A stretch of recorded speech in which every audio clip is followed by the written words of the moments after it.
Oke, halo para trader, kembali lagi di analisa harian kita untuk Jumat 12 Desember, hari terakhir. Dan sekarang sudah tembus Fibonacci kita, ya. Gua baru juga kena SL, tapi kita sudah TP panjang ya. Salam profit ya kemarin udah dikabarin ya dari 4213 gue udah infoin untuk buy ya, tidak perlu menunggu sampai bawah karena memang akan terbang.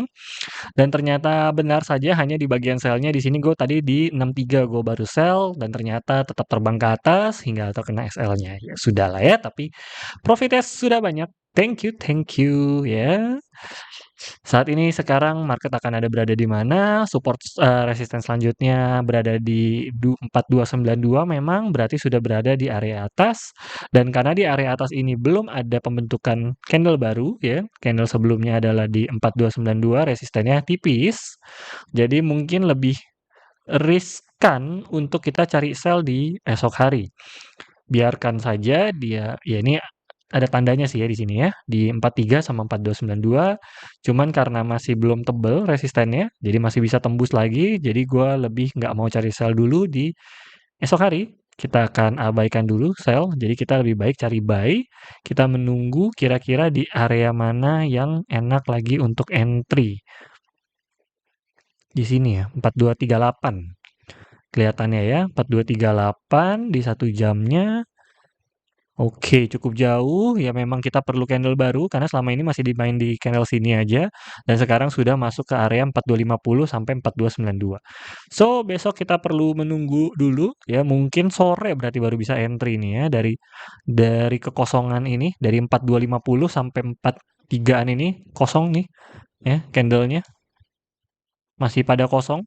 Ini hanya resisten tipis-tipis doang, supportnya juga enggak ya, supportnya pun terakhir tembus ya, tembus ke 4210, jadi nggak ada. Kita tarik lebih jauh lagi, tidak ada ya, kejauhan ya, udah nggak ada lagi. Jadi ini bolong, jadi jauh lebih aman kalau kita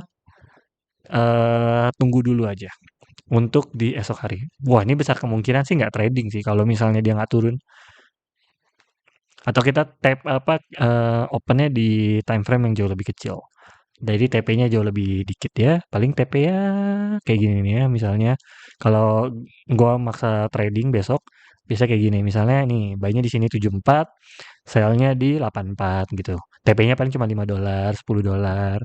Di sini sell, di sini buy gitu.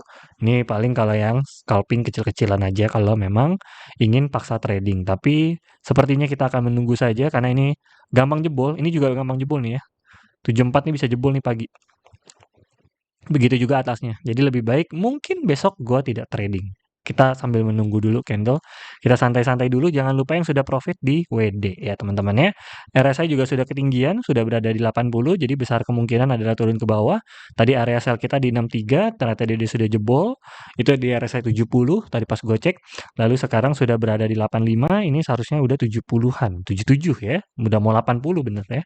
Jadi ada kemungkinan akan ada pemantulan ke bawah. Apakah open sell? Lebih baik jangan karena resistennya tipis dan nggak ada yang tahu ya. Kalau naik tuh naik terus dia. Walaupun kalau malam hari besar kemungkinan atau di subuh kayak gini biasanya turun.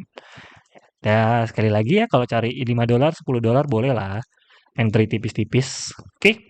Tapi jangan lupa SL-nya karena ini masih bisa lanjut naik ke atas. Lanjut di belum dibuka ya ininya ya.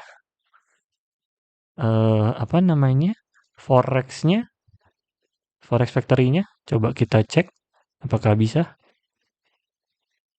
Sudah bisa kah? Baru sadar. Oke. Besok nggak ada news ya. Tidak ada big news. Bentar, kita geser sedikit. Oke. Besok tidak ada big news, hanya berarti sideways saja. Tidak ada, berarti hanya penutupan saja. Kemungkinan besar berarti candlenya kemana? Berarti kita back lagi. Nggak ada big news, areanya sideways. Berarti besar kemungkinan ya kita bisa buy di bawah sini, ya nggak ke save ya. Oh karena di back kali ya. Jadi bisa kita cari sell di atas. Biasa kalau kayak gini nggak jauh-jauh dari 30 sampai $40 dari perpindahan candle daily ya. Jadi misalnya perpindahan candle daily di 4280 berarti gue bakal cari sell di tambah 30 gitu. 4280 berarti 4310 kemungkinan. Ya, baru kita open sell. besok. Biasanya gitu. Dari open candle daily, tek tambahin 30, kurangin 30 baru counter trend. Seperti itu ya. Kalau 80 berarti kita bisa buy di 50 ya. Kalau buy-nya udah bener nih, udah tepat di Fibonacci. Kalau penutupannya 4280 penutupan daily ya. Nah, kalau benar ya udah kita siap-siap buy di 4250 dan sell di 4310. Karena biasanya nggak terlalu jauh. Kalau lagi hening gitu bahkan kadang nggak sampai 30 pergerakannya, kadang jauh lebih rendah lagi. Jadi ya biarkan candle membentuk ini jangan dihapus juga sih. Biarkan candle membentuk areanya dia besok seperti apa. Jadi, segitu saja analisa harian kita kali ini. Salam cuan.